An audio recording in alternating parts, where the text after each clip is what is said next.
welcome back to the Ghosty Girls podcast. I'm Christina. Hi, I'm Alicia. I got stung 5 times by bees yesterday, and now my whole entire chest and neck are swollen. Yeah, it looks like she's got a bad sunburn. They swole. But at least... Did you see this lump, though? Yeah, there you do have a pretty big lump on, like, your collarbone area. Well, that bitch stung me right in the freaking jugular. I had to take a Benadryl because my palms and my, bottoms of my feet got real itchy. I was like, oh, shit. They were out for blood. They went straight for the jug. They were. It's the jugular or the eyes. They always go for the eyes. For me, it's the lips, you know. Yeah. Oh my gosh. Yeah, I remember that. It looked Botox. like you had like crazy Botox in your lips. What was it, last year, I think? I think it was 2 years ago at this point. I don't know. Time means nothing to me anymore. Listen. Time is nothing. Time is time. I don't even know what I did yesterday, to be honest. I'm impressed that I was just able to go through my entire week with you. Yeah, we had a little catch-up session because catch-up. We had a little Heinz ketchup. Oh, not sponsored, but yeah, I mean, not sponsored, but also sponsor us, Heinz ketchup. Thank you. I love French fries and ketchup. And goodbye. Bye. But yeah, we had a catch-up session because we haven't seen each other in weeks because this summer has been insane.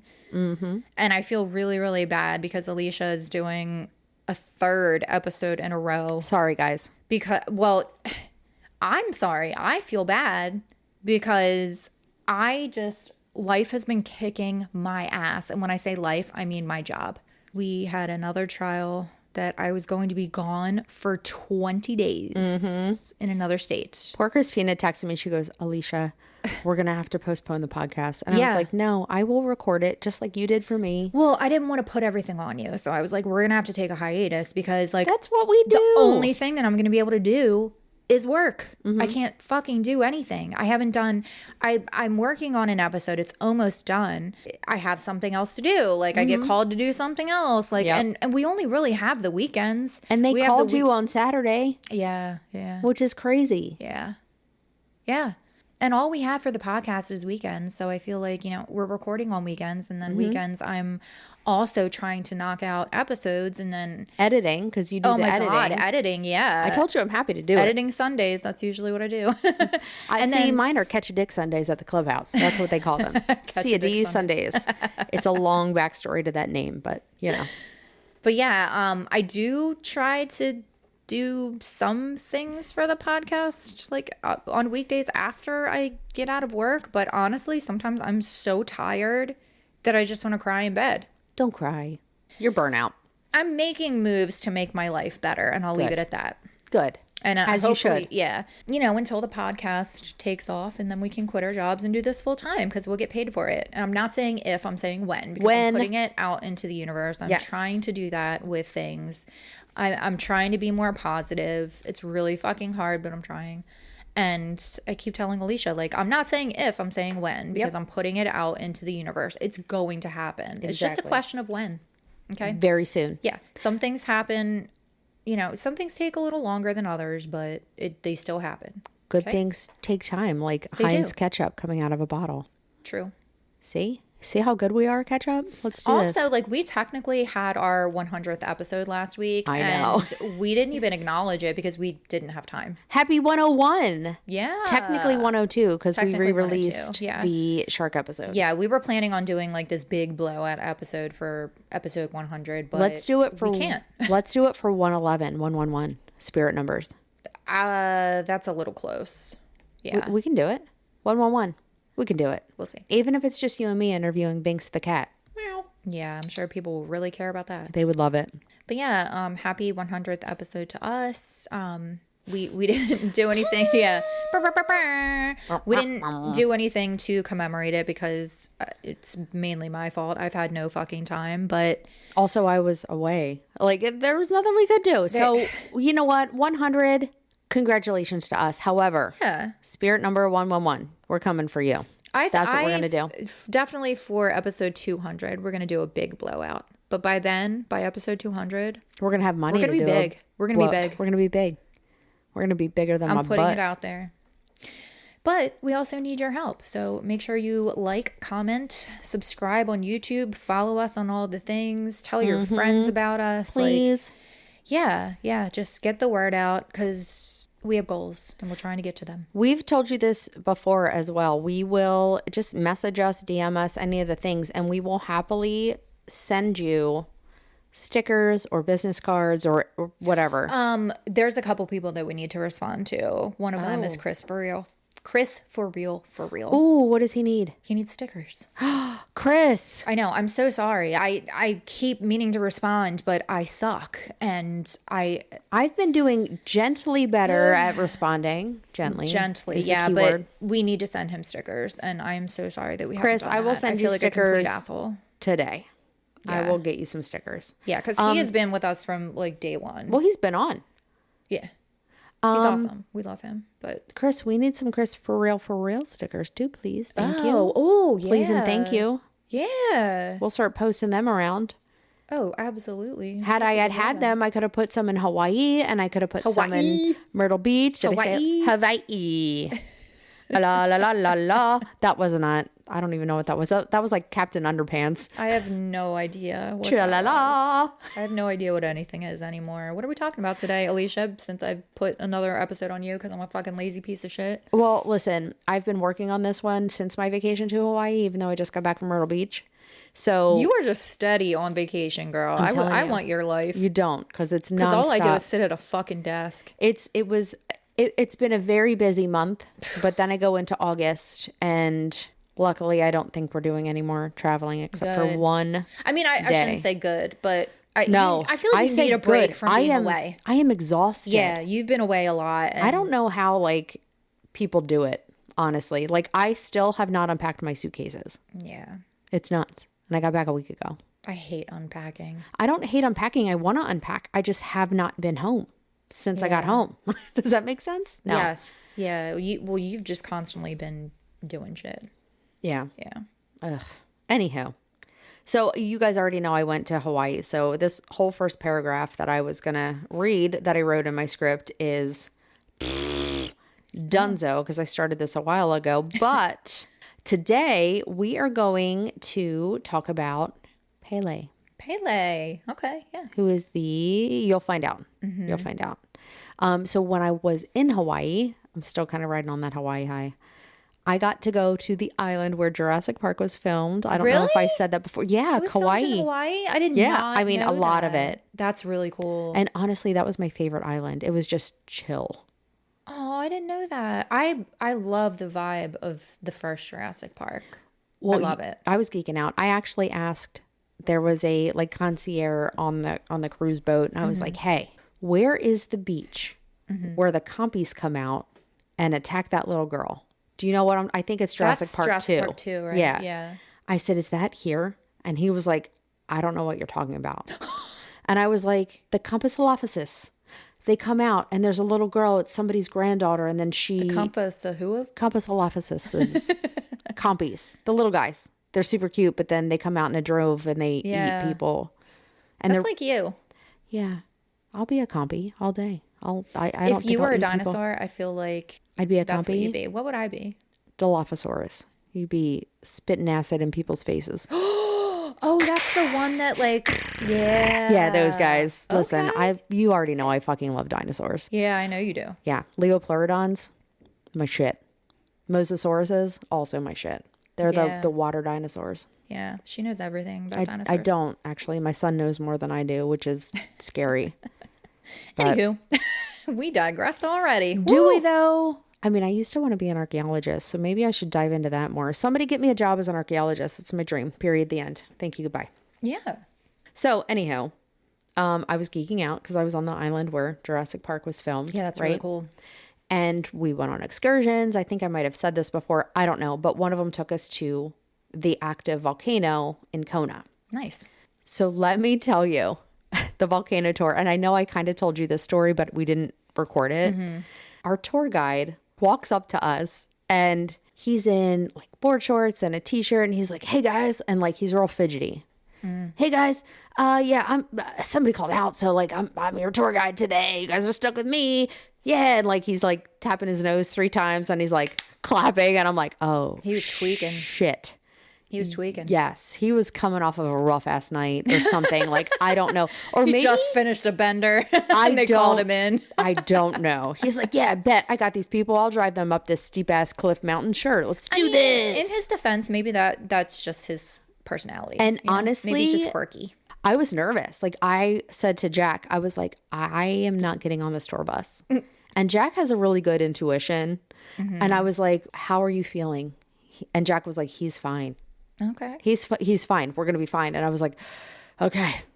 All right. I'm trusting you here. Mm-hmm. So we got on Spoiler alert. They were fine. Spoiler alert. I'm here. We made it.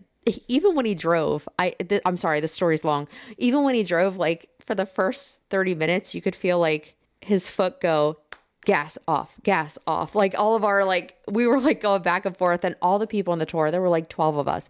We're all kind of looking at each other like, are we safe? Yeah, I don't love that. And then he had one hand on the little speaker and the other hand on the steering wheel, and he'd take it off to like smack his leg twice and then put it back on the steering wheel. I was like, what is happening? And again, like you said, he could have just been very fidgety.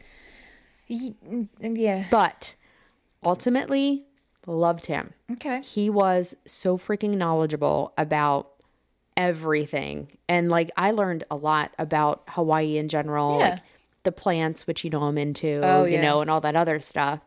And he knew all of it. That's awesome. Which was really cool. Yeah. So I'm going to say maybe he wasn't tweaking like you said. And that is just, maybe he's just awkward and, yeah. You know. Mm-hmm. Anywho, one interesting thing that I learned from him is that every island of Hawaii is made of volcano rock. Did you know that? No, I did not. I don't know much about Hawaii, honestly. Well, you gonna learn today. I'm gonna learn today. Yep. So the islands of Hawaii are literally lava. That's really cool. Yeah. Why am I talking about lava? Well, today I'm going to tell you again about their goddess Pele. Pele. Who is, drumroll please, the goddess of lava. The goddess of lava. Lava. I didn't know that. Yeah. Okay. I know. So I don't know how this episode's going to go. Like, people are either going to love it or hate it, but this is more of like a storytelling episode because I was intrigued with this like whole spiritual belief system that they have in the stories. And it's almost going to be more of a paranormal episode. Oh, cool. So we're due for a paranormal episode. We are. It ties into a podcast that we did on the Love Has Won cult. Mm-hmm. Because the cult leader, Amy, she actually claimed to be Pele when she moved her cult to Hawaii. Yes. And they literally chased her out. Yes. I'm talking like pelted rocks and boulders into their windows of the house that they were renting. Mm-hmm. They were like screaming outside with bullhorns. Is that what they're called? Bullhorns? Yeah. And they essentially got chased out of Hawaii for her claiming that she was Pele because, I mean, she's fucking not. No. But yeah, I'm excited to learn more about Pele. Yeah, and if she had known or done her research on Pele and the... Which I'm sure she fucking didn't. No. But like the Hawaiian culture and like their belief system, she wouldn't have even mentioned her. Well, I mean, she also claimed to be like Marilyn Monroe in a past life. Like she was just basically everybody. And she turned her skin blue from silver, silver. Gray, yeah. Did that episode ever get approved to be re-released? No, we got dinged on YouTube for spreading false medical information. You know what? Let's re-release it. Pele has some really cool legends and stories around her. And again, that's what I'm going to be telling you about today. Okay. Personally, I think she's a little misunderstood by the general public. Per my previous email, Pele is known as the volcano goddess. So everyone always surrounds her with like hot lava, fire, and death. But realistically, that's just a teeny tiny little piece of who she actually is. I kind of love that though. Yeah. No, I know. I love that. What thing about a volcano? Like, this is what I have written. Like, Pele is creation, transformation. Yeah. Like in my mind, a menopausal woman with all the fierce emotions. Like, fuck you, I love you. Yeah. Like, you know? The lava literally creates lands for people to live on. Correct. Like, and crazy. There's new life that grows out of it. That's and really new, cool. Yeah. I'm like getting visuals of Moana, like when she's like going through like the parted sea up to Te Fiti. Mm-hmm. Yeah. I don't even know if Te Fiti's real, but. I don't know, but now I want to sing that song. But I don't know it. Thank God, because I'd be singing it. So Pele is generous, but also very capable of destruction. Duh, lava. I love that. She's a volcano, right? She sounds like a Sagittarius, like a fire sign. She does sound like a fire sign. Like she be chilling in the corner of the room and then next minute, boom. Off. Yeah, I get it. I can relate. Get it. I get it. Some say Pele is a beautiful woman. Others say she glows. Other people say that Pele is an elderly woman who hates to wear shoes. Some of the stories focus on her protection of the islands, and other stories focus on her brutal punishments on those that are disrespectful. Either way, I respect it. That's my next line. Either way, I respect it. What? Get out of my brain. Over generations, stories about Pele have grown into legends told around kitchen tables, campfires, and hotel balconies. And these stories have spread not only through the islands, but also globally. And we will start with a volcano that I saw, the active volcano, Kilauea. Okay. Kilauea. I don't know if I said that right, but Kilauea, K-I-L-A-U-E-A. It is located in the Hawaii Volcanoes National Park on the Big Island. Kilauea has erupted dozens of times and very recently. It's, again, still very active. That's kind of scary. I know. Lava flows from Kilauea have destroyed homes, they've buried full roads, and they constantly add more space to the island's coastline. Yeah. So it's the Big Island, but it continues to grow. So lava is like so scary to me. It's so scary, but it's so cool. It is. It's beautiful. Fascinating. Yeah.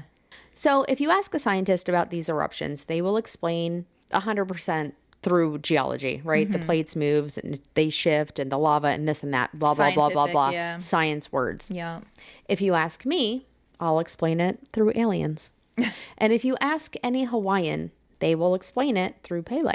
Hawaiians do not dismiss the science behind these eruptions, but they utilize their stories along with science to explain what those eruptions have meant to generations of people who have lived with constant lava flow. I love how they're not dismissing science. They're like merging it. Like they're not saying, oh, that was because of, our God. Okay. That's who did it. Correct. And then just completely dismissing science. They're embracing the science aspect of it. So I like that. Yeah. And it's really too like the stories and how all of it works. It's part of their family and traditions and just life, you know? I don't know. So to understand Pele, first, we're going to meet her family and hear a little bit about her story. Pele was born of divine parents and has many siblings, each that represent something in nature. Oceans, forest, winds, or other natural forces. Now, according to the stories, Pele did not originate from Hawaii. I was shocked. Really? I know, yeah. She migrated. She took a plane over. She did. It was actually a canoe, and I'll get there. Wait, really? Yeah. Oh, cool. Yeah. Okay. She was born in a place called Kahiki, and a lot of people say that Tahiti is where she originated. So Kahiki is like their version of Tahiti. Okay, gotcha. You already know all of Pele's characteristics, right? So I'll skip that. As she grew, just like everyone else, her and her siblings would form bonds and also have the normal sibling rivalry. Yeah, sounds standard. Yeah. The toughest rivalry, I don't know why. You know how you don't like that one word? Rural? I hate the word rural. Rivalry is one for me. It's a hard one. That's rivalry. Rivalry. Because if you say it really fast, it sounds weird. It just sounds wrong. Sounds rivalry. Like you're just mumbling. Yeah. Yeah. Good. Well, as long as we're on the same page there. So the toughest rivalry being with her older sister. Oh, okay. The goddess of the ocean. Oh. Namaka. I wonder if because Pele was more like fire and water like do not go well together, right? Exactly. You gonna hear about it, girl. Yay. So Namaka is actually her what? Yay. Why I just did that. Yay. Yay. I'm like your hype man over here. Yay. Namaka is actually her short name because I don't want to butcher the actual name and not be allowed back into Hawaii. It's a very long name. I'm going with Namaka. Okay. So Namaka was always envious of Pele's beauty and strength. When Pele was old enough, her uncle gave her a digging stick. And he seemed to understand the strength that Pele possessed, and her uncle taught her to use the stick to help her control her powers. One day, Pele was practicing using her digging stick, and she accidentally burnt down her home. Oh, shit. Yeah. Namaka, of course, was super pissed and wanted revenge because she loved her home. Why couldn't Namaka just put it out if she was water? Like the water. Okay. Bro, I didn't make the story up. I don't fucking know. All right, I just have questions. But okay. All right. Maybe because it was sacred ground. Fair enough. Yeah. So Pele's parents realized the rage in Namaka and told Pele to take her younger sister, who was in the form of an egg, to find a safe place for her family. Pele's siblings and older brother, who is the god of sharks. What? I know, he's probably my favorite. Were instructed to go with Pele.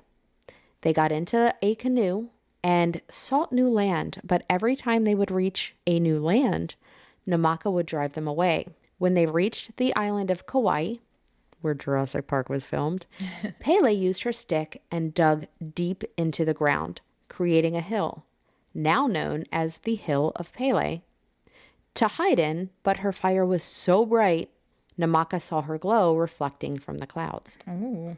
Namaka hit them with a tidal wave, and another tidal wave, and another one, and another one. And I'm just kidding. Until they again had to move to a new land. Pele and her family made it to Oahu next, where again, Pele used her stick to dig. Mm-hmm. As soon as she made a pit for her fire to burn, Namaka would extinguish it. Damn, she was just fucking her shit up. I know. And she actually flooded the pit that Pele had dug on Oahu. Pele searched for a home on other islands until she reached Haleakala in Maui. Okay. Pele then pushed her family to the side and decided to fight Namaka one-on-one to finally end this shit. Nice. Yeah, get it, girl. Nice. People's elbow. Pew pew. I'm just kidding. It's probably like more of like a fire and water type fight, right? Yeah. I don't know. I wasn't there.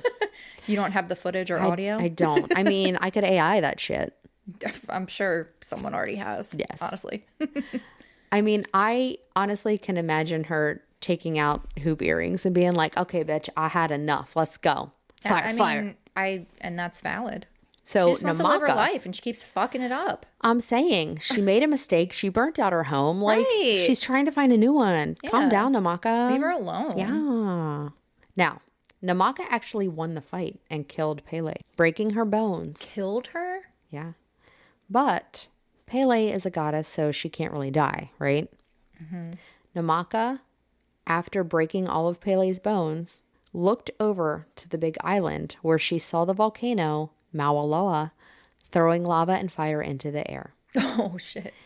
With that, Namaka hung her head and realized that she could never actually beat Pele, and that Pele's spirit was alive and well. Mm-hmm. Pele still didn't feel at home, so her spirit continued to use her digging stick until she found the perfect home. Pele landed on Kilauea and found the perfect crater to make her home. Pele still lives there to this day in the crater called Halema Uma. Halema Uma'u. I think that's how you say it. On the summit of Kilauea. As far as Namaka goes, she continues to battle Pele. Think about when lava hits the water. Oh. Like you said earlier, it sizzles, it steams, and then from the lava, New Earth is created in a steamy end. So it's like their fights are working together to actually create something good. Yeah. Right? Exactly. Okay. It creates new land, new life, all the things. Yeah. They're still feuding, but like also creating at the same time. Yeah. It's like the yin and the yang. Yeah, yeah. People visiting Kilauea would begin reporting encounters with a mysterious woman walking alone through volcano landscapes. Oh, that's cool. Oh, yeah. I just get ready. Chills. Many believe that this is Pele's spirit, making sure her land is okay. All right, now that you know her backstory, let's get into the modern stories of Pele in today's world. Okay. Get your flannels out. It's ghost story time. Oh, I'm excited. I know. On the Big Island, again, flannels, story time. On the Big Island, there is a road known as Saddle Road to the locals. It is a long stretch of highway that runs through a lava rock field and has nothing else around it. The temperature changes in Hawaii, of course, make fog appear quite often during that dusk time when the sun goes down. Yeah. And it creates the perfect creepy start to a story, obviously. A construction worker was on his way home from work and was driving down Saddle Road. The sun had set, but there was still a light in the sky with a light cloud of fog starting to form along the lava rock. A mild rain began to hit his windshield, so he turned on his wipers, turned up his radio, and continued his drive. He hadn't passed another car for many, many miles, so he was shocked when he saw the silhouette of a person ahead of him in the fog. As the driver got closer to the person, he realized that it was an elderly Hawaiian woman in a red muumuu. Understanding that no one should be out here at dusk, especially in the rain, he slowed down, pulled over, and then opened his passenger door for her to get in. Oh. She graciously says, "Mahalo," and gets in the car. Her clothes were damp from the rain. She shut the door and just looked ahead. And the man said that although she was older, her voice sounded even older than what she looked. The construction worker begins to drive again, and after going a few miles, asks the woman, "So where are you headed?" She looks over at him and smiles and says, "I'm going home." The man smiled back and said, "Well, where is home?" And the woman replied simply with, "You will know when it's time." What? Ew, I don't like that. I know. That's creepy. And then she just turns her head and looks out of the windshield again. At this point, the driver should be creeped out, but he said that he felt pure calm, like he's never felt before. Okay. After one more minute, the woman tapped on the dashboard and asked the man to stop the car. Reminder, they are in the middle of nowhere. There are no lights, no houses, just lava fields. It's just black stone on either side of the road. Wow.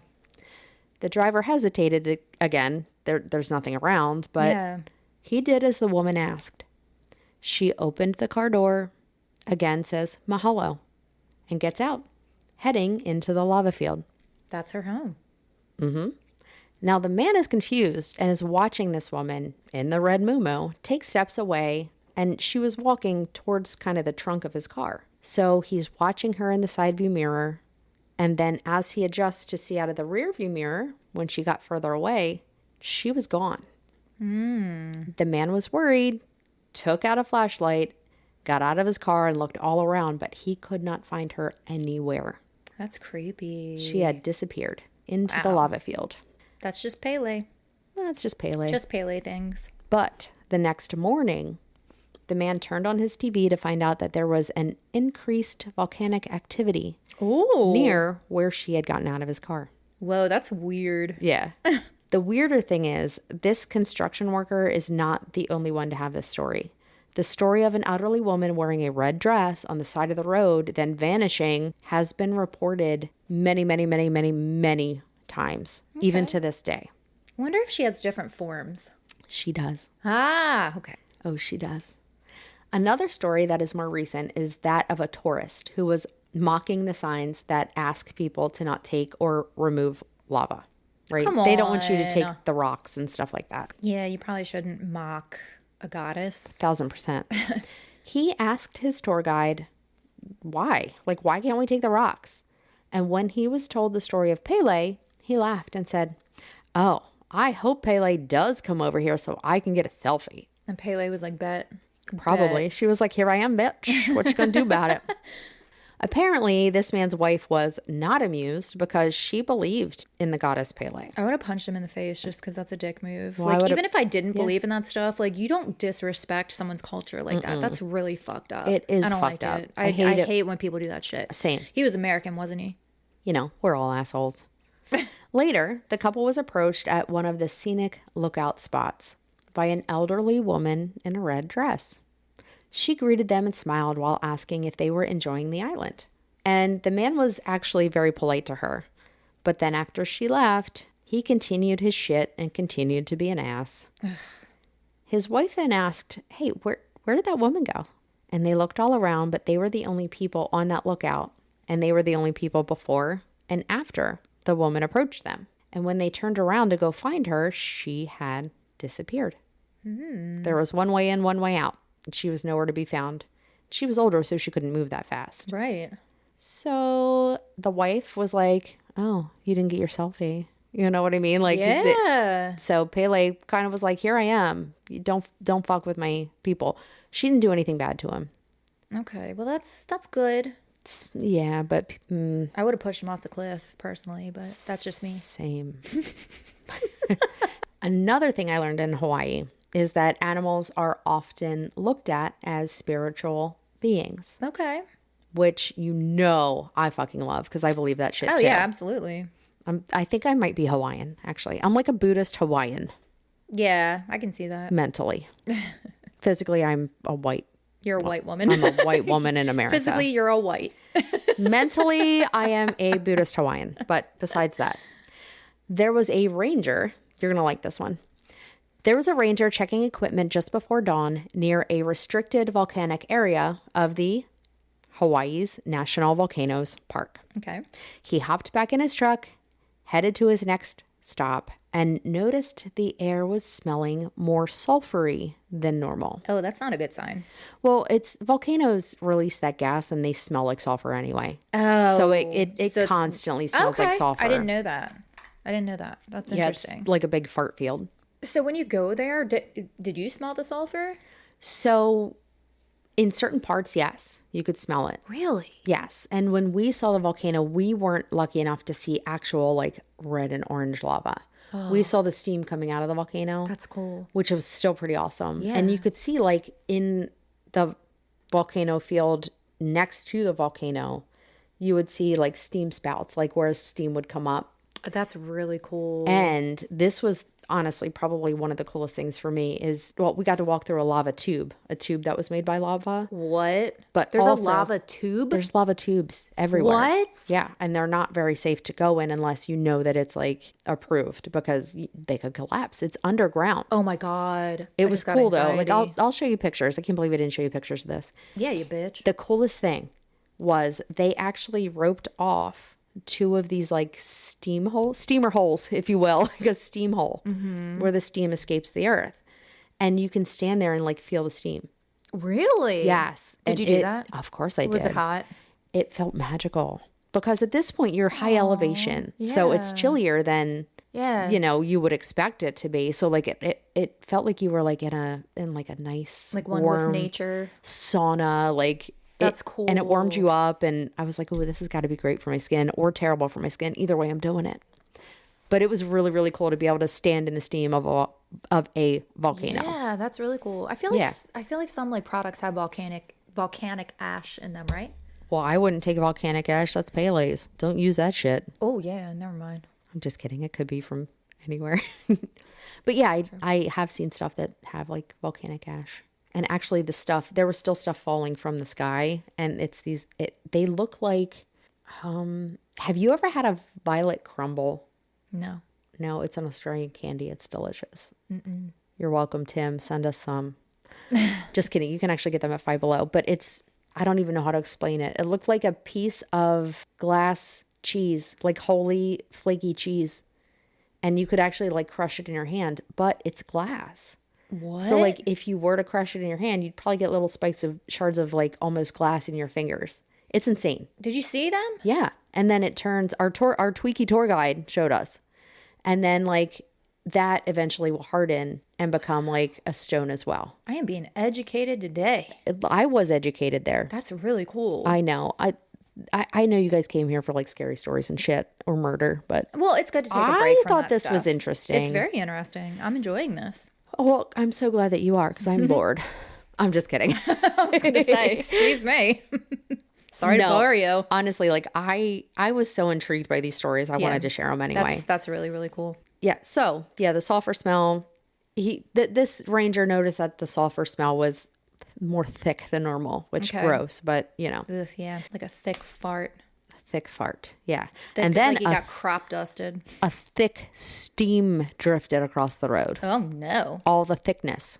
So, but that's normal. Like the steam from the lava rocks and the lava field. Oh, okay. You know, I rescind my oh no. It's fine. But when like the wind comes, it blows it across the road. I guess I don't know how that works, but it does. It happens. Mm-hmm. So he drove through the steam and was turning around one of the bends when a white dog just entered the road and stood right in front of his car, blocking his car. And he just stared at him. Like eye contact, stared at him. The dog was not aggressive. He wasn't like angry. He didn't seem like he was looking for anything. He just had a stare off contest with this guy. After that, the dog turned and walked into the volcano field. He didn't take him home? Well, the worker was going to. He got out of his car. Yeah. And he was concerned for the dog. He's like, this is restricted area. Yeah, like, it's probably not the best idea for probably not a great place for you to be. Sweet little pupper dup. Yeah. Get in my car. So he got his flashlight because the sun had not come up yet. Went searching for it, thinking it was just behind the rock formation. But no, it was gone. Wow. And similar to the hitchhiker, the dog had disappeared. That's interesting. So this may not sound like a ghost story, but there are records of seeing white dogs connected to Pele well before modern highways were built, tourists went to Hawaii, and of course, social media. Really? So like Pele takes the form of a white dog as well. That's cool. Yeah, and considering the additional steam and the additional sulfuric scent in the air, they're kind of thinking that was Pele. Wow, that's really neat. I know, and he couldn't find dog tracks or anything. Wow. So, yeah. Interesting. I'm telling you. When lava threatens homes, who were the first people to enter the dangerous areas? The firefighters. Yeah. Firefighters. EMTs. Yep. Firefighters, first responders, EMTs. They have some stories too. Ooh. I'm going to tell you one. Yay. A retired firefighter shared one of his experiences, and this was from the 1980s. And this was shortly after giving a presentation on volcanic hazards. His team were called out to monitor a lava flow that was advancing overnight. And they were actually sitting in the dark, watching the glow of the lava, popping trees, quote, popping trees. Imagine that. Trees. Yeah. Wow. Cracking rocks and literally changing the shape of the backdrop. How cool would that be? Really cool. That's a really cool job. I know. I can't imagine a tree popping. I keep thinking of like, you know how they say when lightning hits a tree, it like has a weird sound and it like explodes kind of. I wonder if it sounds like that. Probably. Maybe. I mean, honestly, it's probably just like the tree just, it probably doesn't actually pop, but that's how he described it. This is a professional team. They are head to toe in protective gear and making sure to take all the precautions so that they stay safe, right? They don't want to get burnt. Yeah. Around midnight, one firefighter noticed a person that was 100% not part of their crew walking along the hardened lava. That was probably still hot, right? Well, it was hardened, but yeah, I imagine it was probably still pretty hot. He radioed his captain and said, there's a civilian out here. Oof. The captain whipped his head up and sure enough saw an older woman wearing a red muumuu, or a red dress, if you will, walking very calm, and she was walking towards the active lava.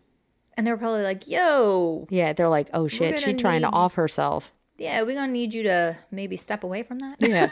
They're like, ma'am, kindly, excuse me, Karen. Yeah. I just want a picture. Oh my God. I'm from America. I just want a selfie. I just want to pet the buffalo. The crew were all aware at this point of this woman, and they were yelling to her, waving their arms. They were like, stop, running towards her. They were like, ma'am, you are going to die. Stop. She crossed over one of the ridges, and when the crew got there, just a few moments, like we're talking like 60 seconds or less, she had vanished. Wow. The area beyond the ridge was nowhere that a person could just disappear. Like it was open, hardened lava. They would have been able to see her, and had she fallen or like walked a certain way, they still would have, she was in a red dress. Yeah. So they also think that was Pele. It was active volcano. It was moving forward, and she was almost like guiding where the lava was going to go. That's really cool. I know. There is another story of two hitchhikers, and they were heading up a trail where suddenly they were met with a kind older woman wearing red. She advised them to leave, and they listened, turning around instantly and walking back down the trail. And when they got back, they found out that the trail had been compromised and had all of a sudden been closed. She was protecting them. They like to think that Pele was protecting them. Like I said, she is misunderstood and has a very bad rep. Her. I know. She's like a spirit animal. She's like your spirit animal. Yeah. I feel like. spirit goddess. I'm definitely an old lady in a red muumuu. I mean, same. I've been wearing muumuus since I was like 16. So there is a darker side to Pele.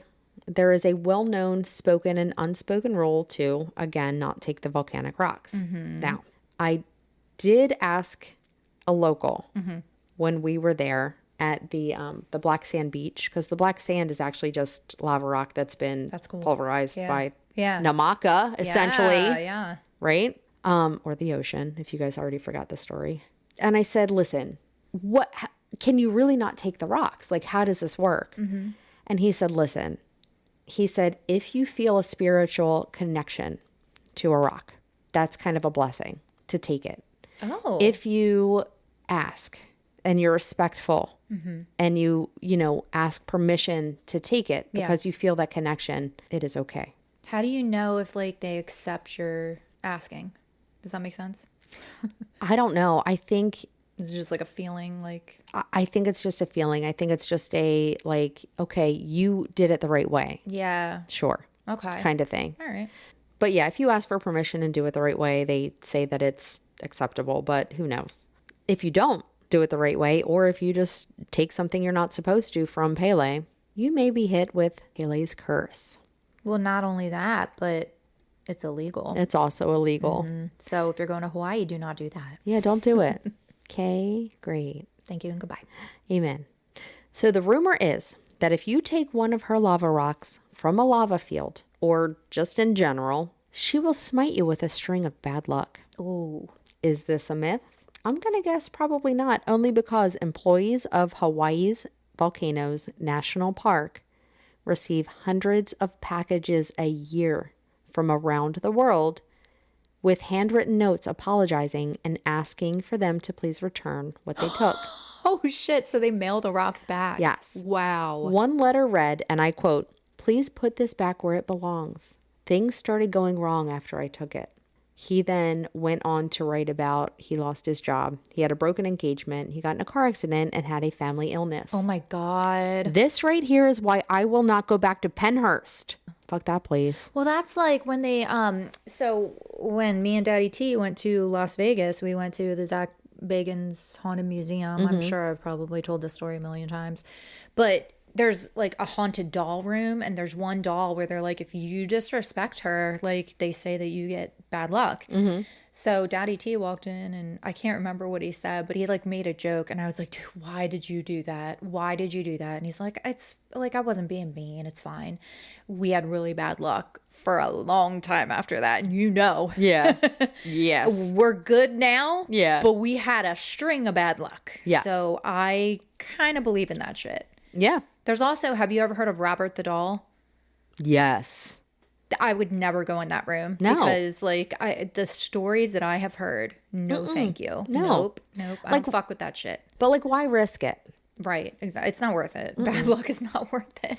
I thought this was interesting, too. There's apparently a rock pile in the park that started as a few returned mailed back rocks.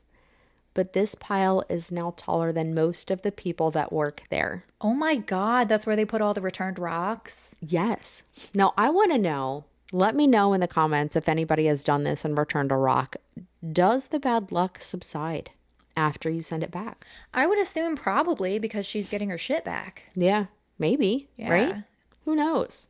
All right, I'm telling one more story of Pele, and then I'll let you get on with your day. Deal? All right, this one was pretty recent. And there were several, this was actually, I think, 2018. That is recent. Yeah. It's less than 10 years ago. Yeah. There were several local houses that were under watch for possibly being in the path of a lava flow. It was concerning, but there were no immediate evacuation orders, and there was no like immediate danger in the lava forecast, because they have a lava forecast there. That's crazy. I know. One of the family's homes, their home was a bit isolated, but they were in the vicinity of this potential lava flow. Yeah. And they were, of course, monitoring the distance of the lava as it advanced. Right. That night, they made dinner. They heard a knock at their door. And when they opened it, there was an older Hawaiian woman. Dressed in red? How did you know? I don't know. It's crazy. Just a wild guess. What? She never introduced herself and just smiled politely and said, "Why are you still here?" Oh. The family thought she must have been a neighbor checking on people in the area, so they just explained that they were ready to leave at any minute if they had to, but they were not going to go unless they were told to do so by officials. The woman shook her head and said with certainty in her voice, "You should go tonight." The woman smiled again, turned, and walked away from their isolated home. She was like, "Bitch, I am the officials." Yeah. She's like, "You don't even know." Yeah.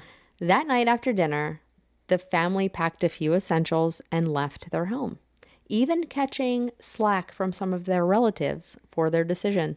And the next morning, there was a report that the flow was moving faster than expected, and their home was actually destroyed. The family is grateful and has no doubt that that was Pele showing them mercy. Wow. I know. That's crazy. I know. That's really cool. I thought so. But like I said in the beginning, I think Pele is severely misunderstood. She, to me, seems like a pretty kind soul. I don't get bad vibes from Pele. I just feel like she's reasonable. Like, don't take my shit. Don't disrespect me. Don't disrespect the land that I built. Yeah. Don't, you know. But she actually, like, tells people to leave if there's danger. So she's not trying to hurt anybody. No. Unless she's just they trying hurt to do her her fucking job. Correct. You know what I mean? She's just trying to do her job. I know. And I think what she teaches and what she represents is just a cool lesson. Yeah. Do you know what I mean? Like, I get think, it. you know, from destruction comes beauty and life. And sometimes things have to fall apart for them to come back together. There you go. You know? Yep. And what I wrote is, whether you look at Pele as an actual goddess or just a powerful symbol, no matter where you are, but especially in Hawaii, respect the land, respect the people, and respect the forces that are greater than you. Yes. Don't be an asshole when you're a tourist in another country. Don't be a dick. I say another country, like don't Hawaii isn't anywhere. A part of, yeah, I say that like Hawaii is not a part of the United States, but I really look at them as separate. They shouldn't be. Not yet. Well, they shouldn't be. That's a conversation for another day. Their land was taken as super unfair, and I feel like it should be given back. Agreed. Yeah. Not saying that I don't want them part of the United States. Oh, no. I love it. But at the same time, the way that it was done is really fucked. Unacceptable. And, I mean, but again, that's a conversation for another day. Yes. Hawaii, we stand with you as long as we can still visit. Even if we can't still visit, we get it. I mean, I can honestly see why they wouldn't like tourists, because a lot of them are fucking disrespectful. They are mean and rude. Yeah. And yet, every single person that I ran into in Hawaii, every local that I talked to, they were so nice. Although Jack was golfing in Maui, right? And he was told to go to this beautiful golf course. So he walks up, he's in a tank top, but he has his golf shirt in his bag. It's like 100 degrees outside. Yeah. Gets an Uber out there, walks up and goes inside and says, "Hey, I would love to play if you guys have an open spot, open tee time." And the guy was like, "Oh, you'll have to talk to the starter." And the starter is the person outside who starts off the golfers, gives them the cart. Oh, okay. All that I know stuff. nothing about golf. That's okay. That's why I'm trying to explain that. So he walks out to the starter and says, "Hey, I would love to play, you know, if you guys have any tee times." And the guy was like, "Oh, I don't think we have any open today." And he said, "Okay, well, you know, could I just stay for a little bit and see if somebody doesn't show?" And he's like, "Yeah." He's like, "Well, I will also need to rent some clubs." And he's like, "Oh, we don't have any clubs for rent." And there were clubs for rent literally behind him. And Jack was like, "Well, you have like 4 bags right back there." And the guy froze. You know, like Jack wasn't going to call him out on his shit. And he was like, "Well, we're just not going to be able to get you out today." Oh. And Jack was like, it's because he was in a tank top. Well, and that's what I said to him. I said, "Jack, they could have like," and he's a scratch golfer. Yeah. He's really good at golf. He coaches the local high school team. You know what I mean? Yeah. And I think they probably did judge him by being in a tank top. Probably. Whereas if he would have had his collared shirt on, they would have been like, "Oh, maybe he's a golfer." Yeah. But he said even when he walked into the restaurant, it was all local people, and they all like, you know, when you walk into a place like the and like record crickets. scratch. Yeah. So he ended up going to a not as well kept golf course just to get around in. Yeah. So he said that the course was fun. It wasn't in great shape, which whatever. Yeah. And he ended up hitting one of his longest drives ever. And he said there were two like construction workers that were working on a building or something close. And after he hit it, they were like, damn. That's cool. So I think that kind of made him feel good. And he got to play that course in his tank top. So he was happy about that. Well, it was meant to be. He wasn't meant to play at that golf course because he was meant to be able to play in a tank top and also, what does it get, the longest drive? What? Yeah, longest drive. He got one of his longest drives ever. There you go. Yeah. Sometimes the universe just pushes you in the right direction. You know what I'm saying? I said the same exact thing to him. I was like, yeah, it was Pele. Pele didn't want your ass on the race course. Was it a red tank top? No, it was yellow and it said Jaws on it. It had a shark on it, so it represented her brother. Yeah, I don't think they like the tank top. I don't think they like the tank top or his face. Was it one of those tank tops where like how guys wear those tank tops where like their nipples are out on the side? I would never. Okay, good. No. I'd say take that off right now. Yeah. Those are like one of my worst nightmares. Same. Ugh. Even when you go to a gym, you're like, why even have a shirt on? Ugh. Why? I don't want to see your nipples. It's always the nipples. I don't want to talk about it anymore. I can't do it. It's always the nipples, yeah. Okay, well, that escalated quickly. Yeah, on that note, we hope you enjoyed this episode. I thought it was great. Thank you. Thank you. Thank you for carrying this podcast for the past 3 fucking weeks. Well, I promise you I will have an episode for next week. I promise. I want to apologize to everyone because I know that I pause a lot that's just the way that I talk, even when I'm talking. Like, I'm like, there's not a lot of pauses because I edit them out. Oh, thank you. So, yeah, I won't. Perfect. But you don't have to worry about that. I also apologize that you guys have had to listen to my dumbass for 3 weeks. Don't apologize. I know we're here. They like the podcast and they like hearing us talk. You know? I don't apologize. All right. Just kidding. I rescind my apology. Just kidding. I hope you liked it. And if you didn't, go fuck off. Well, there you have it. Love you. We'll see you next Tuesday. Okay. Well. Go ahead. No, please go ahead. See you next Tuesday. But don't be one. Bye. Bye.